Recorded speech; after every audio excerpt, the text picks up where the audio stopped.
মাঝে মাঝে রেস্টুরেন্টে খাই-দাই করতে কার কাছে না ভালো লাগে বলেন?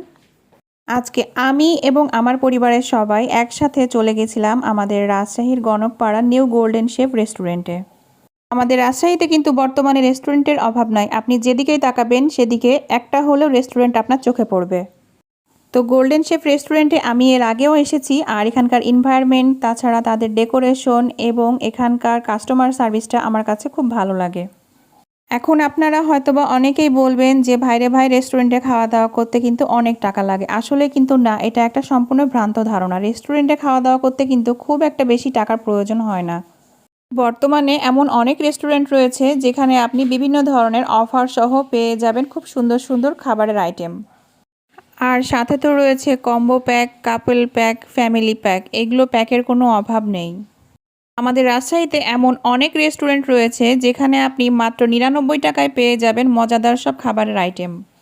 তাই বলে যে সব রেস্টুরেন্ট ভালো তা কিন্তু নয়। এমন অনেক রেস্টুরেন্ট রয়েছে যেখানে আপনার খাবারের প্রাইস মোটামুটি একদম কম থাকে কিন্তু খাবারের মান ভালো থাকে।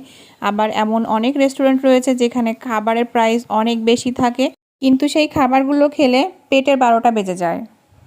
এবার বলি আমার কথা, আমাকে দেখতেই পাচ্ছেন আমি কত সুন্দর হাত দিয়ে বসে বসে খাচ্ছি। এটা আমি বরাবরই করে আসি, রেস্টুরেন্টে গিয়ে আমি চামচ দিয়ে খাই না, হাত দিয়ে খেতেই আমার কাছে বেশি স্বাচ্ছন্দ্য বোধ লাগে। সো ফ্রেন্ডস, এই ছিল আমার আজকের ছোট্ট একটা ভিডিও। সবাইকে অসংখ্য ধন্যবাদ আমার ভিডিওটা দেখার জন্য। সবাই ভালো থাকবেন। আল্লাহ হাফেজ।